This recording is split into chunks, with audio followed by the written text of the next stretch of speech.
Hello friends, इस video में हम लोग जेईई मेंस 2024 का बायनोमियल थ्योरम के क्वेश्चन डिस्कस करने वाले हैं फ्रेंड्स।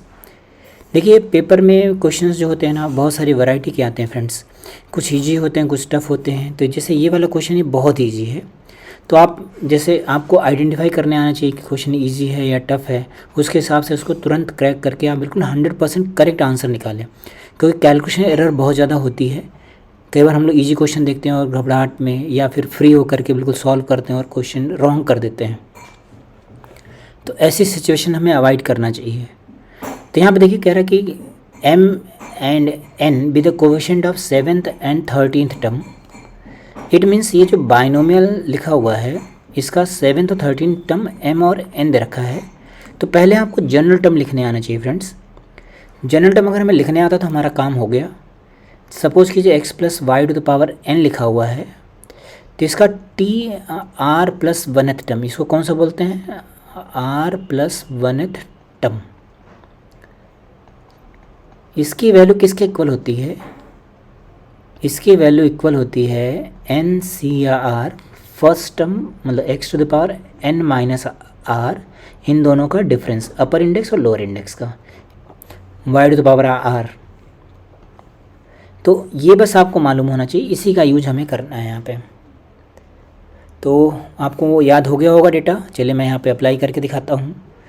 तो हमने T7 लिखा, 7th टर्म, T7 का मतलब T6 प्लस 1, तो ये मिस्टेक नहीं करनी है आपको। तो आ जाएगा 18C6। जो पहला वाला है ये लिखेंगे 1/3 x to the power 1/3 whole to the power 18 minus 6, इन दोनों का डिफरेंस 12। जो सेकंड वाला है इस पे 1/2 x रेज टू 2/3 ये लिखा। इसकी पावर कितना हुआ, ये जो लोअर इंडेक्स है ये वाला, ऐसा लिख दिया। आई होप इतना समझ आया होगा। तो आपसे क्वेश्चन में सिर्फ कोफिशिएंट पूछा है ना। m is the 7th coefficient, तो यहाँ से m की वैल्यू पता लग गई। m कितना हो गया 18C6 1/3 to the power 12 1/2 to the power 6, ये कोफिशिएंट हो गया। कोफिशिएंट मतलब जो वेरिएबल है उसके साथ जो मल्टीप्लाइड है नंबर वो। देन अब हमें T13 निकालना। T13 मतलब T12 प्लस 1, तो एग्जैक्टली सिमिलर है। तो 18C12 1/3 x raise to 1/3 whole to the power, इन दोनों का difference 6 into 1/2 x raise to 2/3 whole to the power lower index that is 12। तो यहाँ से n की वैल्यू आ गई फ्रेंड्स। n कितना हो गया coefficient 18C12 1/3 to the power 6 and 1/2 to the power 12, ऐसा हो गया। तो आपको m एंड n दोनों की वैल्यू पता लग गई है।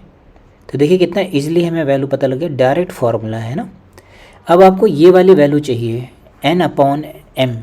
तो यहाँ पे छोटी सी प्रॉपर्टी यूज और हो रही होती बाइनोमियल की, NCR equals to NCn minus r, ये प्रॉपर्टी होती है ना। तो इसका मतलब 18C6 और 18C12 दोनों सेम ही है ना। तो जब आप n/m लिखेंगे, जरा मैं n/m लिख के दिखाता हूँ। तो 18C12 अपॉन 18C6 ये लिखा। फिर ये वाली जो क्वांटिटी है ये तो डिनोमिनेटर में रह जाएगी, 3/6 2/12। ये वाली क्वांटिटी न्यूमरेटर में चली जाएगी, 3/12 2/6। इसकी पावर कितनी है देखते हैं, 1/3। तो यहाँ पावर लगा दिया 1/3। यहाँ पे पावर कितनी हो गई 1/3। अभी आपके पास ये जो दोनों थे कैंसिल आउट, ये इसके साथ cancel out 3 to the power 6, ये यहाँ पे cancel 2/6 whole to the power 1/3। तो पावर्स क्या हो जाती हैं आपस में मल्टीप्लाई, तो हो जाएगा 3/2 टू द पावर 6/3 मतलब 2, मतलब 9/4। यही आंसर हो गया फ्रेंड्स। तो आपने देखा ना कितना इजी सा क्वेश्चन है। तो 9/4 मतलब डी ऑप्शन करेक्ट हो गया इसका। तो ऐसे क्वेश्चन एग्जाम में बिल्कुल भी नहीं छोड़ने हैं और कोई भी मिस्टेक नहीं करना है फ्रेंड्स। Okay, thank you.